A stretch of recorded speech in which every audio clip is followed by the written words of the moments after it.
तो दोस्तों स्वागत है सभी लोग का एक और न्यू रेनेगेड इमॉर्टल की वीडियो के अंदर में। और आज के इस वीडियो में हम लोग आपको एक्सप्लेन करने जा रहे हैं कि कैसे वांगलिन अभी भी सोल ट्रांसफॉर्मेशन के लेवल के कल्टीवेटर्स के सामने भाग रहा है, लेकिन बेचारा भाग भी नहीं पा रहा है। इतना ज़्यादा लाचार हो गया क्या बताऊं। और वांगलिन को इतना ज़्यादा लाचार मैंने कभी भी इसके 500 सालों की ज़िंदगी में नहीं देखा था, और सिर्फ इसी दौरान हमें देखने को मिल रहा है। इससे पहले मैंने एक पार्ट 1 बनाया था जहाँ पर सोल ट्रांसफॉर्मेशन के साथ में फाइट तो होती है, लेकिन उसके लास्ट के दौरान में कोई अपीयर होता है जो कि वांगलिन का दोस्त है या फिर दुश्मन, हमको तो इसी वीडियो में पता चलेगा। तो बिना किसी टाइम को वेस्ट किए हम लोग वीडियो को स्टार्ट करते हैं। तो जैसा कि हमने अपनी लास्ट एपिसोड में देखा कि वांगलिन अचानक से एक ऐसे जगह पर पहुंच चुका था जहां पर शू यू सेट का सोल ट्रांसफॉर्मेशन का कल्टीवेटर यानी कि ली यूफंग उसके सामने में अपीयर हो गया था। और उसका मेन काम यही था कि वो रेड बटरफ्लाई के लिए उसका बदला ले, जिस वजह से वहां पे एक और उसने सोल ट्रांसफॉर्मेशन के कल्टीवेटर को बुला रखा था जो कि डीमन एंसेस्टर क्लैन का था। और उसके साथ में उन लोगों की फाइट चल रही थी। जब तक ये फाइट वहाँ पे चल रही थी और जैसे ही वांगलिन के ऊपर में भयानक से हमला होने वाला था, तभी अचानक से उस बड़े से पोर्टल के अंदर से एक कॉफिन नीचे की तरफ आता है और उसमें से काफी तगड़ी डायलॉग बाजी होती है। और उस डायलॉग बाजी के बीच वहाँ पे एक और पावरफुल कल्टीवेटर उस बैटल फील्ड के अंदर में एंटर कर चुका था। और वो यहाँ कैसे पहुंचता मुझे भी समझ नहीं आ रहा, क्योंकि यहाँ पर कुछ ऐसे फॉर्मेशन उन लोगों ने क्रिएट कर रखे थे कि कोई भी कल्टीवेटर टेलीपोर्ट तक नहीं कर पा रहा था। लेकिन शायद से ऐसा हो सकता है कि बाहर की कल्टीवेटर सिर्फ अंदर एंटर कर सकते हैं और अंदर वाले किसी भी तरीके का एग्जिट को नहीं ले सकते। अब आप लोग सोच रहे होगा कि जब वांगलिन इतनी भयानक मुसीबत में फंसी चुका है तो उसने किसी और को बुलाने के बदले क्यों नहीं एंशिएंट गॉड को बुला लिया। एंशिएंट गॉड को बुलाने के लिए यहाँ पर वांगलिन की वो जो सोल एसेंस है उसको अच्छी तरीके से वहाँ पर रिकवर रहना पड़ेगा, तभी जाके वो एंशिएंट गॉड के साथ में कांटेक्ट भी कर पाएगा और उन लोगों का वो जो कनेक्शन है वो काफ़ी ज़्यादा अच्छा रहे। लेकिन उस फाइट के दौरान यानी कि रेड बटरफ्लाई के साथ जो फाइट हो रही थी उस दौरान उसका वो जो कनेक्शन था वो वहाँ पे खराब हो गया, जिस वजह से एंशिएंट गॉड अभी खुद ही एक लॉन्ग मेडिटेशन में जा चुका है, जिस वजह से कभी भी वांगलिन उसको बुला नहीं पा रहा। वरना वो तो एक ही बार में बुलाता और एंशिएंट गॉड इन लोगों को तो निपटा ही देता, तुम्हें भी पता है। लेकिन खैर हम लोग क्या ही कर सकते हैं। अभी फिलहाल जो लौंडा आया उसके ऊपर में फोकस करते हैं। ये जो लौंडा जहाँ से अपीयर होता है कॉफी लेके, आप लोगों ने इसी सीरीज में पहले भी देखा होगा। जी हाँ, ये है हम लोग का इमॉर्टल कॉप्स क्लैन से, मतलब हाँ शायद से इमॉर्टल कॉप्स सेक्ट से, जिसका नाम है सुनताई, जो कि जोई के साथ में लड़ाई वड़ाई कर रहा था, आप लोगों को याद हो गई। ये कल्टीवेटर अचानक से वहाँ पे अपीयर होता है क्योंकि वांगलिन के साथ में इसका कॉन्ट्रैक्ट हुआ है कि ये उसे एक बार बचाने के लिए आएगा 1000 सालों के बीच, लेकिन 100 सालों के अंदर ही आ जाना पड़ेगा, उसने कभी भी एक्सपेक्ट नहीं किया था। और वो यहाँ पर आता है, इसके सामने में काफ़ी तगड़ी डायलॉग बाजी मारता है। सच में मुझे काफ़ी मज़ा आया इसकी डायलॉग बाजी सुन के। एंट्री लेते ही वो कहता है कि अगर मुझे इस फॉर्मेशन के रिगार्डिंग पता नहीं होता तो शायद से मुझे एंटर करने में डिफिकल्टीज होती, बट मैं काफ़ी ज़्यादा स्मार्ट हूँ, मैंने इसके अंदर में एंटर कर दिया। और जैसे ही वो उसके अंदर में पूरी तरीके से एंटर कर जाता है तो उसके बाद वो कहता है कि तुम दोनों बुड्ढे लोग मिलकर एक छोटे बच्चे को परेशान कर रहे हो, जबकि खुद दोनों के दोनों सोल ट्रांसफॉर्मेशन लेवल पर हो, और ये सिर्फ और सिर्फ इनिशियल सोल फॉर्मेशन कल्टीवेशन पे। तो तुम्हारी इतनी हिम्मत हो रही है, शर्म नहीं आ रहा बिल्कुल भी। और तुम लोग जब इस सिचुएशन को सुन रहे हो तो तुम्हें ऐसा लग रहा हो कि सुनता ही इन लोगों के सामने काफी ज्यादा पावरफुल है। हाँ है, लेकिन जब वो देखता है डीमन क्लैन के एंसेस्टर को तब उसका भी चेहरा ढल जाता है, क्योंकि वो जो डीमन क्लैन का एंसेस्टर है, अगर उसने अपनी ब्लड लाइन के पावर्स को वहाँ पे इस्तेमाल किया तो सुनताई को भी काफ़ी ज़्यादा प्रॉब्लम्स फेस करनी पड़ सकती थी, जिस वजह से वो नहीं चाहता था कि इस फाइट में वो उलझे। और वो सीधा कहता है मैं इस लड़के को मेरे साथ लेके जा रहा हूँ। तभी वहीं पे वो मिडिल एज आदमी यानी कि ली वुफंग कुछ बोलने जा रहा था और उसके मुंह से बस निकलता ही है फेलो कल्टीवेटर। तभी वहीं पे सुनता ही बोलता है अबे ओ चुप हो जा, क्योंकि तू सिर्फ और सिर्फ सोल ट्रांसफॉर्मेशन लेवल पर है और तेरी औकात नहीं है कि तू मुझसे बात कर सके। इस बात को सुनकर वहाँ पे वो जो फेलो कल्टीवेटर यानी कि हम लोग का मिडिल एज आदमी था वो बिल्कुल शॉक में चला गया, क्योंकि जब से वो सोल ट्रांसफॉर्मेशन के अंदर में एंटर किया है तब उसने कई सारे सोल ट्रांसफॉर्मेशन के कल्टीवेटर से मिला, लेकिन किसी की भी इतनी औकात नहीं थी कि वो उससे ऐसे बात करे। और यहाँ पे उसकी जल गई सच में। इसके बाद तो उसकी बोलती बंद हो गई। उसके बाद वो डीमन क्लाइंट का कल्टीवेटर कहता है कि सुनिए मुझे इसकी लाश चाहिए। इसको सुनकर वहाँ पे सुनता ही फिर से रिप्लाई करता है और वो कहता है तुम तो इमॉर्टल कॉप सेक्ट से हो भी नहीं, तो तुम एक लाश का करोगे क्या। इसके बाद हाँ मुझे पता है रोस्टिंग वाली फीलिंग आ रही है, लेकिन आ रही थी मुझे भी कि उसके हर एक बात को ये रोस्ट कर दे रहा था। और इसके पास फिर से कोई रिप्लाई नहीं मिला। तभी सडनली हम लोग को नॉवेल्स में बताया जाता है कि आखिर क्यों ये जो एंसेस्टर डीमन क्लाइंट का कल्टीवेटर है वो वांगलिन के पीछे पड़ा हुआ है। साथ ही साथ उसे ये भी पता था कि इसका नाम संग न्यू नहीं बल्कि वांगलिन है, क्योंकि वांगलिन के संग न्यू बनने से पहले से ये एंसेस्टर डीमन क्लाइंट का कल्टीवेटर उसका पीछे पड़ा हुआ है और वो सिर्फ और सिर्फ एक ही चीज़ को हासिल करना चाहता था, जो कि था हेवन डिफाइंग बीड। और वो तकरीबन 500 सालों से इस चीज़ के लिए उसका पीछा कर रहा है। क्योंकि जब वांगलिन वांगलिन था तब उस दौरान उसने एक बार ट्राई किया, लेकिन वांगलिन सडनली रिमेंस के अंदर में वो गायब हो जाता है। और यहाँ पर उस एंसेस्टर डीमन क्लैन के कल्टीवेटर को ऐसा लगता है कि वांगलिन मर चुका है और उसके हाथ से वो हेवन डिफाइंग बीट छूट गया। लेकिन जब सेकेंड टाइम उसने देखा कि वांगलिन एज संगनी वापस आ चुका है और ये बात उसे ची ह्यूए से पता चलती है, तो उसने फिर से ट्राई किया इस चीज़ को छीनने का। और इस दौरान जैसे उसे शू यू सेट के कल्टीवेटर ने बुलाया वांगलिन के खिलाफ लड़ने के लिए, तो वो मुंह उठाकर आ गया और सबको बस एक ही रीज़न बताता आया कि उसने एक्चुअली में स्टार कंपास के छीनने के जुर्म में वो वांगलिन को मारना चाहता है। लेकिन असल बात तो कुछ और है।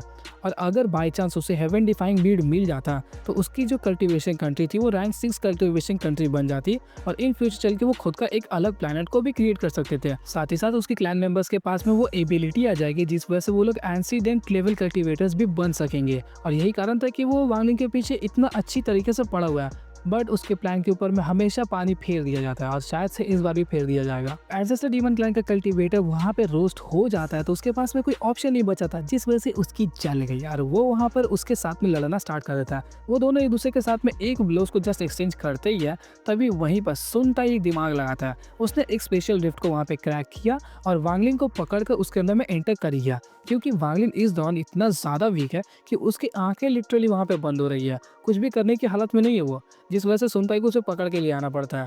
लेकिन उसी दौरान वो जो डीमन क्लैन का कल्टीवेटर वो इतना ज़्यादा पावरफुल था और उसको इतना ज़्यादा गुस्सा आता है कि वो खुद की बॉडी को तकरीबन 100 फीट बड़ा बना लेता है और अपने हाथ में एक कुल्हाड़ी लेकर उसका पीछा करने लगता है। और यहाँ पे ली यूफंग बस खड़ा होकर सोच रहा था कि आखिर मेरे साथ हुआ क्या, मैं इतना गंदा रोस्ट हो गया हूँ। इसके बाद ही सुनताई और वांगलिन वो सभी एक फॉरेस्ट में पहुंच जाते हैं और वहां पर सुनताई वांगलिन को ऊपर की तरफ में खींचकर उसके माथे के ऊपर में कुछ सील्स को बना देता है, जिसका मतलब यहाँ पे सुनताई एक्चुअली में उसे नहीं बल्कि खुद को बचाने आया था, क्योंकि सबको अच्छी तरीके से पता है कि इन दोनों के बीच में ब्लड कॉन्ट्रैक्ट हुआ है और अगर बाई चांस वांगलिन वहाँ पे मर जाता है तो यहाँ पर सुनताई को भी काफ़ी ज़्यादा प्रॉब्लम्स हो सकती है। और इतना भयानक ये लौंडा है कि ये बदला लेना चाहता है, क्योंकि अगर उसने वांगलिन को वहाँ पे मरने दिया तो उसके हाथ से एक काफ़ी अच्छा सा कॉर्प्स मिस हो जाएगा और वो वांगलिन को इस तरीके से मिस नहीं करना चाहता, जिस वजह से उसने भी उसके सर के ऊपर में एक तरीके का न्यू सील को क्रिएट कर दिया। अब वांगलिन के बॉडी के ऊपर में टोटल 2 तरीके के सील्स थे, जिनमें से एक अभी अभी सुनताई ने क्रिएट किया और इससे पहले एक ली यूफंग ने क्रिएट किया था। अब इन दोनों सील्स की वजह से यहाँ पे वांगलिन अपनी स्पिरिचुअल एनर्जी को बिल्कुल भी रिकवर नहीं कर पा रहा था, वो भले ही कितना सारा रिकवरी पिल्स क्यों ना ले ले। और इस दौरान तक सुनताई ने उसके माथे पर सील बना के उसे नीचे जंगल में फेंक दिया था और वो जंगल में गिरते ही वहाँ पे लोटस पोजीशन में जाके खुद की स्पिरिचुअल एनर्जीज को रिकवर करने का ट्राई पूरी तरीके से करता है, बट वो फेल हो गया इन दोनों सील्स की वजह से। इसके अलावा वांगलिन की जो करंट कल्टीवेशन है वो इनिशियल सोल फॉर्मेशन भी नहीं बची, बल्कि इसकी स्पिरिचुअल एनर्जीज इतनी ज़्यादा डाउन हो गई कि अभी करंटली ये एस्टैब्लिशमेंट फाउंडेशन रील में आ चुका है, मतलब ऑलमोस्ट 3rd लेयर ऑफ की कंडेंसेशन रील। इसके बाद ही हम लोगों को एक सीन दिखाया जाता है जहाँ पर वो जो डीमन क्लैन का एंसेस्टर था वो यहाँ पर पहुँच गया और इसके बाद सुनता है उसके बीच में लड़ाई स्टार्ट हो जाती है। इन दोनों की जो लड़ाई थी यहाँ पे बिल्कुल टॉप नॉच चल रही थी, लेकिन सडनली यहाँ पे सुनताई को रियलाइज होता है कि वो जो सामने का डीमन क्लैन का एंसेस्टर है उसने अपनी ब्लड लाइन की पावर्स को अवेकन करा दिया है और ये चीज़ से ही सुनताई यहाँ पे घबरा रहा था, जिस वजह से सुनताई जो कि एक मिथ सोल ट्रांसफॉर्मेशन का कल्टीवेटर है उसके दिमाग में एक प्लान आता, मतलब वो प्लान नहीं था, उसका एक हुक्म का इक्का था। उसने वहाँ पर अपने स्पिरिचुअल एनर्जीज की बजाय सेलेस्टियल स्पिरिचुअल एनर्जीज का इस्तेमाल करना स्टार्ट कर दिया। और जिन लोगों को नहीं पता कि इन दोनों के बीच में कितना ज़्यादा डिफरेंस है, मैं उनको बता दूं कि जब कोई भी कल्टीवेटर सोल ट्रांसफॉर्मेशन में ब्रेक थ्रू कर देता है तो उससे एक्सेस मिलता है सेलेस्टियल स्पिरिचुअल एनर्जीज का, और इस स्पिरिचुअल एनर्जी को इस्तेमाल करने से कोई भी सोल ट्रांसफॉर्मेशन का कल्टीवेटर उतने ज़्यादा भयानक हमले कर सकता है जितना कोई भी नॉर्मल अटैक्स में हम लोग को देखने को नहीं मिलता।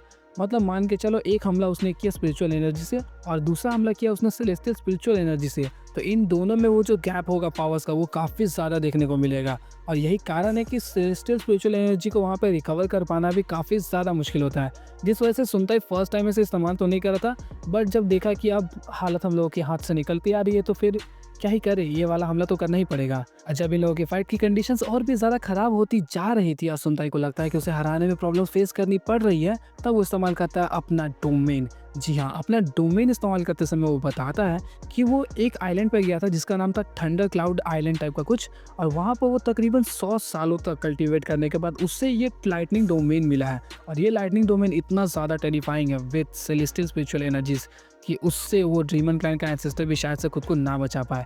और वो डोमेन यहाँ पे इस्तेमाल करता, तब तक हम लोग को सीन कट होता हुआ नजर आ रहा था। और यहाँ पर दिखाया जाता है वांग लिंग को, जो कि काफ़ी ज़्यादा कड़ी मशक्कत के बाद भी खुद की स्पिरिचुअल एनर्जीज को अभी भी रिकवर नहीं कर पा रहा। तभी उसके सामने में आ जाता है शू यू सेट का लू यूफंग।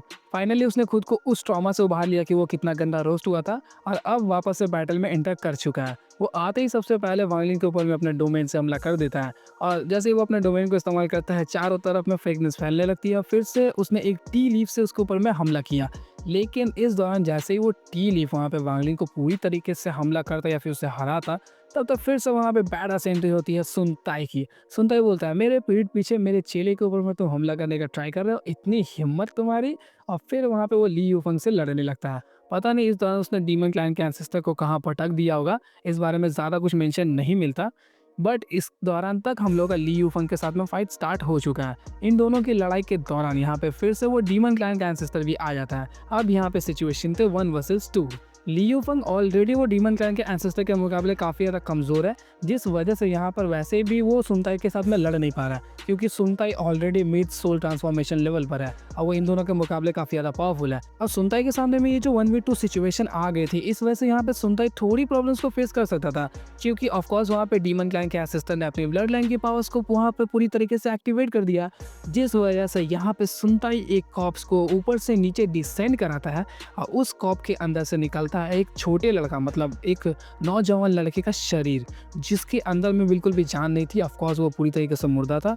और जैसे ही वो लड़का अपनी आंखों को खोलता है, तो वहाँ पर काफ़ी तेज़ एनर्जी रिपल्स निकलना स्टार्ट हो जाती है, जिस वजह से वहाँ पे वो जो डीमन क्लैन का एंसेस्टर था वो भी घबरा गया, और सुनता ही उस लड़के का ऑर्डर देता है कि वो डीमन क्लैन के एंसेस्टर के साथ में लड़ाई करे, जिसके बाद वो डीमन क्लैन के एंसेस्टर के साथ में लड़ना स्टार्ट कर देता है। इसी दौरान यहाँ पे सुनता ही उस ली यूफंग को हैंडल कर रहा था, और उधर में वो लड़का डीमन क्लैन के एंसेस्टर को। इन लोगों की फाइट थोड़ी देर तक चलती है, जिसके बाद डीमन क्लैन के एंसेस्टर का दिमाग सटकता है, और उसने एक ऐसा हमला किया कि उस वजह से एक बड़ा सा वोर्टेक्स वहाँ पे क्रिएट हो जाता है। वो वोर्टेक्स किसी के ऊपर में भी किसी तरीके का हमला नहीं कर सकती थी, बट सुनताई के ऊपर में एक्सेप्शनल था, क्योंकि सुनताई के ऊपर में जैसे ही वो हमला लगता है तो सुनताई को कोई हर्ट नहीं होगा, बल्कि वो कहीं और दूर किसी और प्लैनेट के ऊपर में ट्रांसफर हो जाएगा। और यहाँ पे वो डीमन क्लैन के एंसेस्टर का ये जो वार था वो मिस भी नहीं होता। इसके बाद वो दोनों के दोनों कहीं और ट्रांसफर हो जाते हैं, और अब बचा यहाँ पे डीमन क्लैन का एंसेस्टर और वो लड़का। इन दोनों के बीच में लड़ाई इतनी ज़्यादा टेरिफाइंग हो रही थी कि वहाँ पर वो दोनों लड़ते लड़ते हॉराइजन पार कर जाते हैं।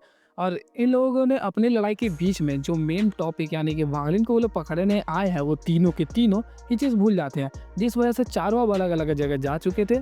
और तो और यहाँ पे वांग लिंग अब फाइनली बच चुका है? बिल्कुल नहीं। अगर आपको ऐसा लग रहा है तो इसकी जो कंडीशन है वो अब और भी ज़्यादा बुरी होने वाली है। आपको ये अपकमिंग वीडियोस के अंदर में पता चल जाएगा, और आपको पता है कि अपकमिंग वीडियोस कहाँ मिलेगी, ऑफकोर्स हमारे चैनल के ऊपर में। आई होप कि आप लोगों को ये जो वीडियो वो अच्छी लगी होगी, और इसके लिए एक लाइक और सब्सक्राइब तो बनता ही है। तो मिलता है आपसे एक और न्यू इंटरेस्टिंग वीडियो के साथ, तब तक के लिए गुड बाय।